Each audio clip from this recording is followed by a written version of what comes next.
Vriende, goeiemôre. Dit is Dinsdag die 8de Julie en ons is by Koffieker 954. En ek wil vanoggend weer so 'n bietjie met jou gesels vanuit Lukas 10. Daardie gedeelte waaroor ons dan nou Sondag ook in ons eredienste stil gestaan het en Vrydag oor gesels het, waar Jesus die opdrag gee om nog 72 mense uit te stuur, dis nou op sy reis op pad na Jerusalem. Dan stuur hy hierdie manne, dalk vroue ook, en sê vir hulle, gaan maak gerad plek gereed, gaan solank na die dorpies toe wat gaan besoek, berei die mense voor, sodat wanneer hy daar kom, hulle eintlik ontvanklik sal wees vir hom. En dan die parallelle wat ons na ons tyd toe kan trek, vriende. Ons leef in 'n era waarin ons sê, die kerk het 'n missionale gerigtheid. En dit beteken nie, ons stuur noodwendig klomp sendelinge oor see ver plekke toe nie. Dit ook, dis deel daarvan. Maar hier waar ek en jy leef elke dag, daar het ons die roeping om as gestuurdes van die Here te leef elke dag. En as Jesus dan nou hierdie 72 uitstuur, dan is daar 'n paar interessante dinge in die teks waaroor ons Sondag in ons erediens bietjie gesels het. Wanneer hy vir hulle sê, gaan en moenie 'n beursie of 'n reissak of sandale saamdra nie. Met ander woorde, daardie afhanklikheid van God en van die mense na wie toe hy hulle stuur, om te sê, gee jou oor eintlik aan die situasie, aan die omstandighede waarin jy leef. En dan sal julle, die van julle wat ingeskakel het by ons erediens, sal onthou, ek het Sondag eintlik so 3 goed uitgepak om te sê, die interessante is, Jesus stuur hulle eintlik sonder bagasie, maar hy sê wel, pak vrede in. Want by watter huis hulle ook al aankom, moes hulle vir die mense gesê, shalom, vrede vir julle, en dit is 'n holistiese, omvattende vrede, 'n toestand van wel geluksalig amper Makarios nie, wat ons in die saligspreking ook optel. Maar dat hierdie gesindheid van Christus eintlik aan mense oorgedra moes word.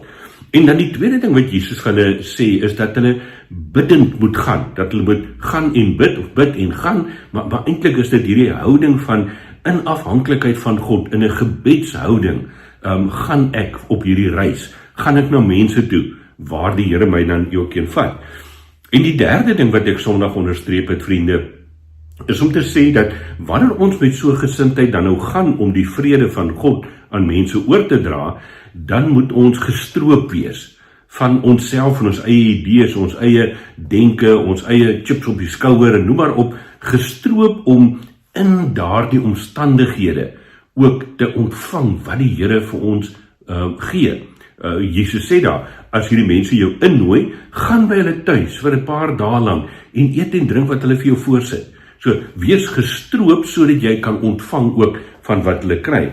Nou, vriende, die 3 goed wat ek vanmôre eintlik maar weer wil onderstreep, is op 'n baie praktiese manier.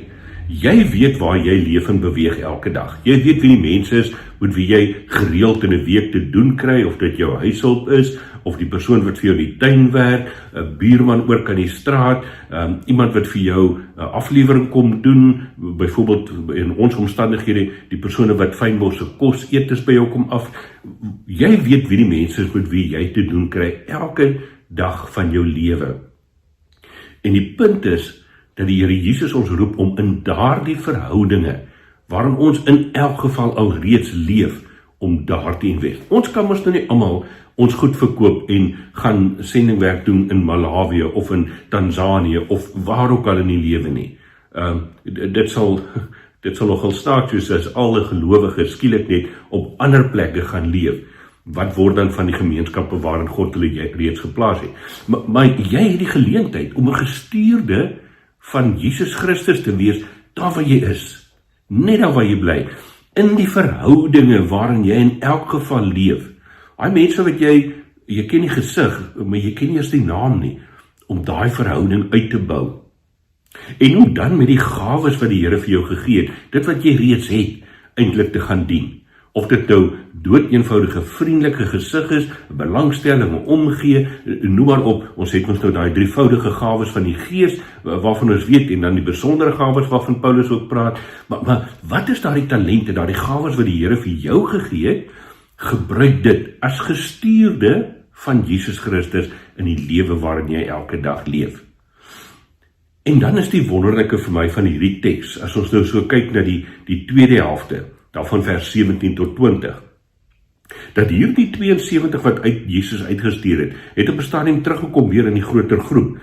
En dan sê Lukas vir ons, vol blydskap, met 'n stuk vreugde wat hulle teruggekom het, oor dit wat hulle beleef het, dit wat hulle ervaar het, dit wat die Here ook vir hulle gegee het in hierdie gestuurd wees. En dan kom hulle na die Here toe, typies mens, en hulle sê vir hom, Here, selfs die duiwels onderwerp hulle aan ons by die hoor van u naam. En ons hou ons van die skouspelagtige goed, maar dan sê die Here vir hulle, dis hy wat dit veroorsaak. Dis hy wat hulle die krag gee. En dan daardie laaste versekering, vriende, in vers 20, wat hy sê, tog moet julle nie bly wees net omdat die geeste hulle aan julle onderwerp het nie, maar, dis die belangrike, wees veral bly omdat julle name in die hemele opgeskryf is. Dis mos daardie gedagte wat ons het om te sê, ja, ons leef hier op aarde, en dis 'n belangrike deel van ons lewe, hierdie lewe hier op aarde, maar hierdie lewe gaan oor in die ewigheid, waar ons in God se teenwoordigheid in die hemel by hom sal wees. En dis die kort en die lang van Lukas 10.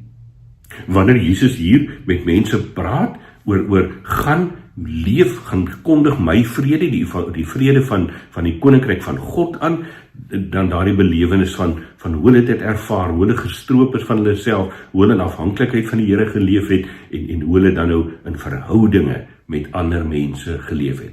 En dis die roeping wat ek en jy het, elke dag, waar ons ook al is, waarmee ons besig is, met wie ons lewenspad kom, dis wat die Here vir ons sê, as koninkrykskind, kan jy dit doen. As gelowige, stel ek jou deur my gees in staat, om ook op hierdie manier, die vrede van God, al verder en verder en verder te laat uitkring. Het jy al mooi gedink, al die oorloë in die wêreld, waaroor gaan dit? Oor mense wat sê, ek is belangrik. En wanneer ons regtig op die punt kom, vriende, waar ons sê, dit gaan nie oor my nie, dit gaan nie oor my idee van die lewe nie, dit gaan oor God, en sy vredeskoninkryk, dan kan ons nie anders, as om in hierdie gesindheid, met mense 'n bepaalde pad te loop nie. Dink 'n bietjie hierdie week nog daaroor na. DV Vrydag staan ons dan stil by daardie bekende gedeelte van vers 25 af, waar Jesus die geleentheid, die verhaal vertel van die barmhartige Samaritaan. Want dis 'n baie praktiese uitvloeisel vanuit hierdie roeping om as gestuurde van God te gaan leef. Kom ons sit so, dan bid ons vanoggend saam. Vader, baie dankie dat ons vanmôre ook weer u woord kan oopmaak, en Here Jesus, dat ons kan weet, ons is ook gestuurdes van u. Net soos wat u destyds hierdie 72 mense gestuur het, om voorbereiding te gaan tref, so stuur u ons, roep u ons vandag nog om aan te sluit by dit waarmee u reeds besig is. En daar waar ons leef in verhoudinge, daar waar ons elke dag met mense te doen het, om eintlik maar net vir hulle u vredeskoninkryk aan te kondig. Dit vra natuurlik van ons ook, Heilige Gees, dat ons self binne hierdie vredeskoninkryk sal leef. Dankie vir die voorreg wat ons het om dit te mag doen. Wil u vir ons deur die Gees inderdaad wys wie daardie persone is, met wie u wil hê ons moet ook nou 'n besondere verhouding aanknoop, om vanuit daardie verhouding met hulle ook oor u liefde en u genade te kan praat. Dankie vir u grootheid, dankie vir u goedheid. Ons bid dit in u naam. Amen. Vriende, ek hoop jy het 'n heerlike Dinsdag verder, gaan leef prakties as gestuurde van die Here in hierdie dag, in hierdie week, daar waar jy is, en ek weet, baie van julle doen dit in elk geval mos, nee? Dit kan nie anders nie, dit kom van self, maar laat ons vanmôre uit die woord van die Here opnuut daardie inspirasie, daardie aansporing kry, om daarmee te gaan volhou. In verhoudinge, net daar waar jy is, met die gawes wat die Here vir jou gegee het, koninkrykskinders. Geniet jou koffie, geniet jou week, ons gesels dan Vrydag weer. Mooi loop.